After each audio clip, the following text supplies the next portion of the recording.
దాని మీ గురించి చూస్తున్నాను నేను. కుమార్ బాబాయ్ కౌంటర్ పెట్టేశాడా?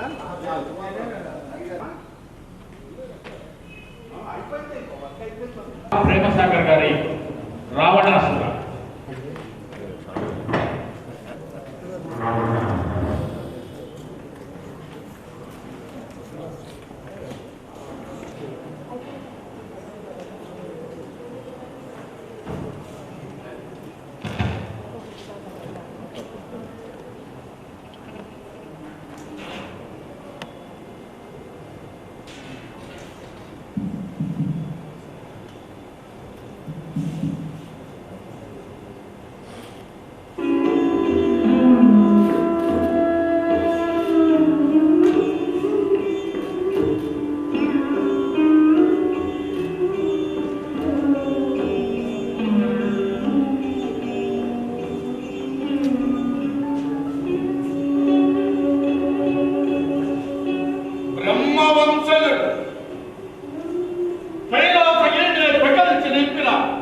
బాహుబల విక్రమ పరాక్రమ పరమశివుని ఆత్మలింగ సాధన సకల శాస్త్రగ్రస్త సకల కళావల్ల చతుర్వేద పారంగత రణరంగ్య సింధుడు త్రిలోక శాసనకర్త నర వానరులకు తప్ప ఈ సృష్టిలో ఏ ప్రాణి వల్ల మరణము సంబంధించి అమోఘ బల సంపద. కానీ నేడు రణరంగమందు ఒక సామాన్యుని చేతిలో ఈ వీర విక్రమ పరాక్రమంతుడికి ఏడ పరాభవం సంభవించినది.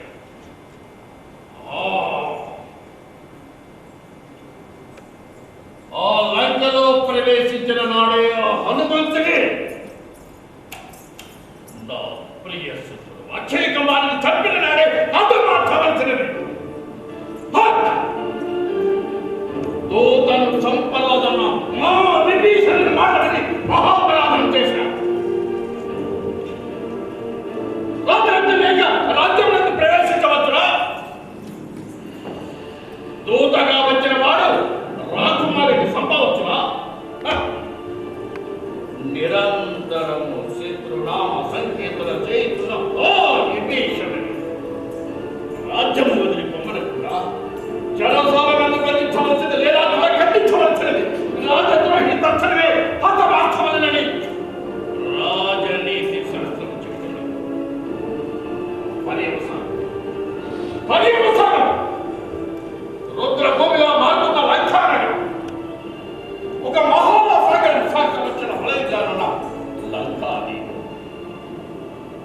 శత్రు దుర్భేద్యమైన త్రికూట పర్వత విశ్వగర్భ నిర్మిత మహానగరం. అఖండ సైన్యం, వాటి రహస్యాలు, వాటి శక్తి, సామర్థ్యం, బలము, బలహీనతలు అన్నీ ఆ విభీషణుడు శత్రువుకి చెప్పుకోవడం వారికి ఎంత ధైర్యం వాళ్ళు అర్థమైనది దండించి వచ్చున్నారు.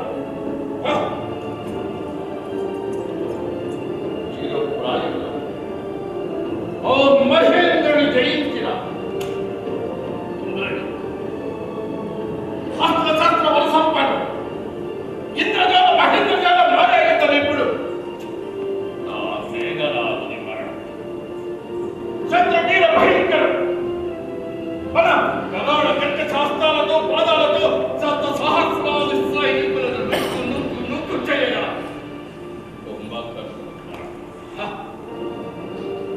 ఇది మొమ్మాటికి నా తప్పే.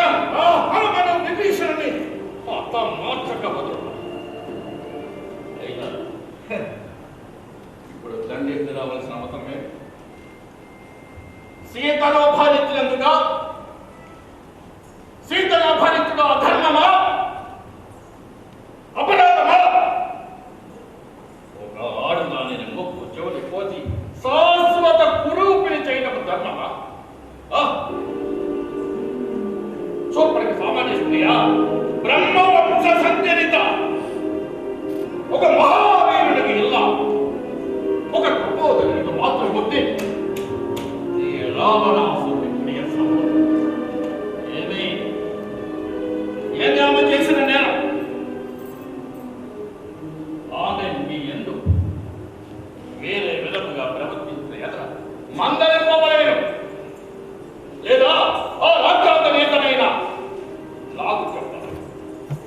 ఎందుకన్నా దేవదాని భూ విభాగ సమయంలో హిందూ సాత్పుర పర్వత ఈ వరి భాగమంతయు బాహానేది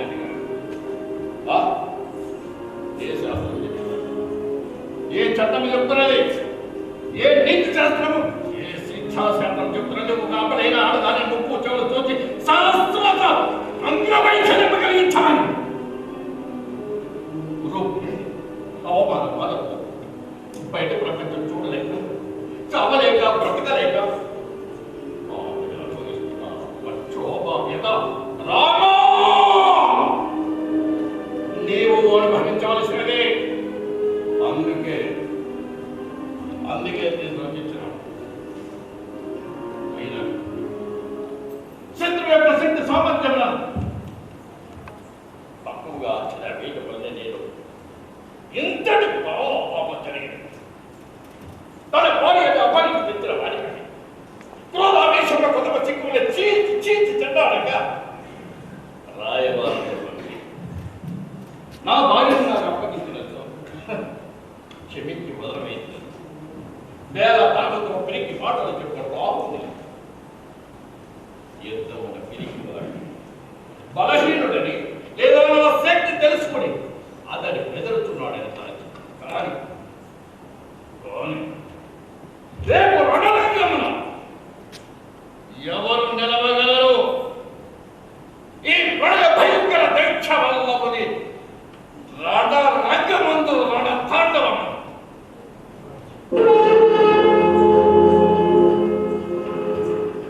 ఉగ్ర మహోగ్ర మారణ శస్త్రాస్త్రాలు సంధించి ఒక ముఖోగ్రగా ఆ మారణ కాండను జరిపి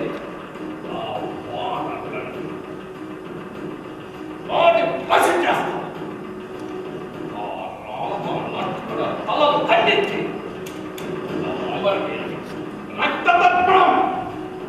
రక్త తర్పణం చేస్తాం.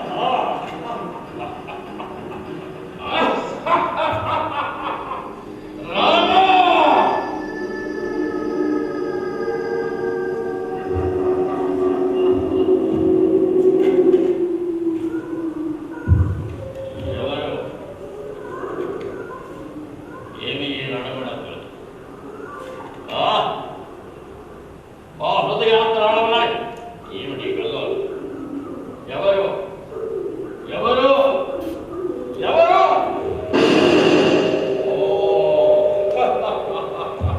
నేను చొరబట్టి తెచ్చిన కాంతం 714 లోకం నుండి అపూర్వ సౌందర్యోతులను ప్రదర్శించి కొంతమంది నాకు లోపడక అగ్నిగుండంలో దూకి ఆత్మాహుతి చేసుకున్నారు. వారు శపించినారు. నేను నా వంశం నా రాజ్యము సర్వనాశనం కావాలనా?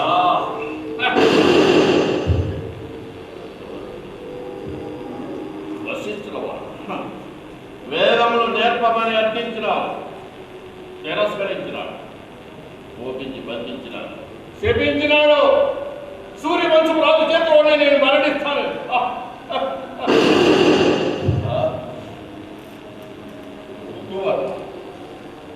ఒక నరుడి చేతిలోనే మరణిస్తానని శపించినాడు. తన భార్యను బలాత్కరించినది.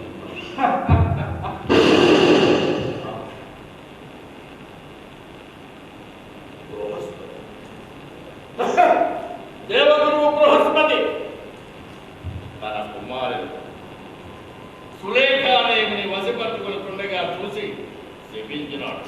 రామ భాగంతోనే నువ్వు వదిలిపబడతావు. కామాంతుడనని దానిలో చేసిన కామం, దేవతలు చేసిన లోక కన్యల లీలావతిని అహల్యను మోసం చేసి వంచిన ఎవరు? ఆ జలంధరి భార్య మహాసాత్రి తులసి మాతలు భంగపరిచినది ఏ కళ్యాణార్థం. దేవతలకు న్యాయం, దానులకు న్యాయం కూడా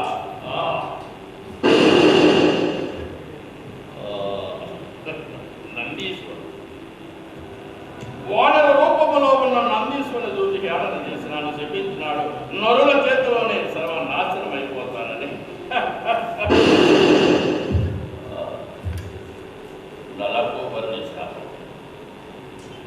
అప్సరస రమ్మను బలాత్కరించినందుకు ఇష్టం లేని ఆడవారి తగని ఎదురు నా తల వేయి మొక్కలు అవుతుందని శాపం.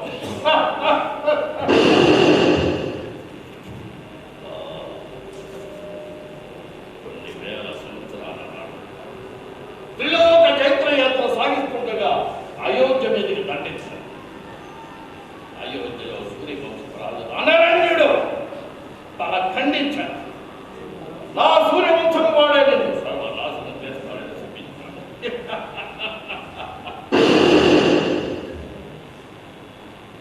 వేదవ నా ఇంటి అయోనిజిగా జన్మించి నన్ను, నా వంశాన్ని, పుత్రను, సుతులను, సోదరులను సర్వనాశనం చేస్తాను. రావణాసురుడు ఈ శాపాలకు భయపడి లొంగివాడు. వేల సంవత్సరాల చరిత్రగా ఈ రావణ బ్రహ్మ అపూర్వ చరిత్ర కాదు. రేపటి రోజున రండనగర్లో చిరునవ్వుతో వీరమరణం చెందుతారు కానీ ఒక నరుడికి లొంగుతాయా? స్వప్నమనందైనా జరగదు. అదే నా అహంకారం, అదే నా పోషణం, అదే నా శక్తి, అదే నా శక్తి.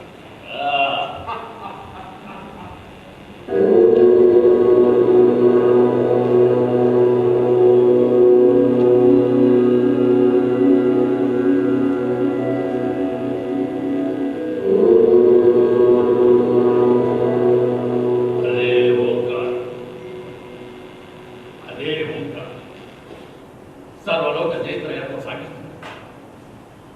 పశ్చిమ సముద్ర ద్వీపం అక్కడ గోవ వెళ్ళారు. అక్కడ ఒక తేజోమూర్తి నిలబడి ఉన్నాడు. నేను రావణాసురుడు నీతో యుద్ధం చేయాలి, నిన్ను గెలిచి ఈ దేవిని ఆక్రమించుకోవాలి. రా, నీ యుద్ధం కోసం తీరే వరకు యుద్ధం చేయి రా అన్నాడు. అంతే. ఒక తేజస్సు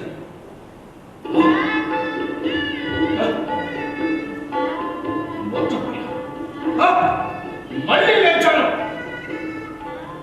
ఆ మనిషి వెళ్ళాను, గుహలోకి వెళ్ళాను. అక్కడ ఒక మహాబిలం, ఆ బిలం చుట్టూ మంటలు, అగ్ని, ఆ మధ్యలో సువర్ణ పద్మమాల గురించాను.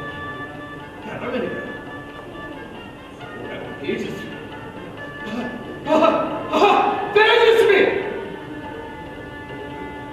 నీ చేతిలో మరణించాలి, నీ చేతిలోనే మరణించాలి అన్నా.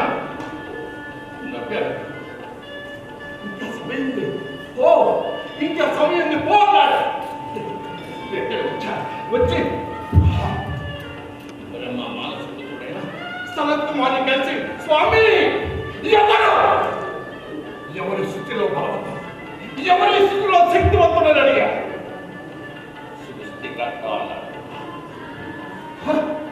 అతని చేతిలో మరణిస్తే, అతని చేతిలో మరణిస్తే అతనిలోనే ఐక్యమైపోతావారు.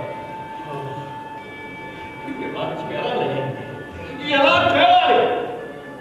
నిత్యం ఆయన స్మరించు. నువ్వు కీర్తించిన, ద్వేషించిన, దూషించిన ఫలితం నిత్యం హరినామ సంకీర్తన. అలాగే ద్వేషించా, దూషించా, ద్వేషించా.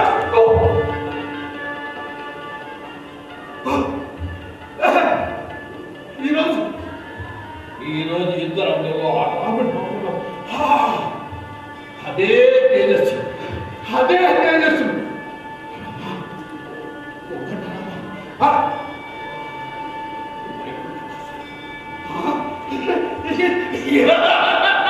వైకుంఠవాసం రేపటి రోజుల యుద్ధంలో నీతో యుద్ధం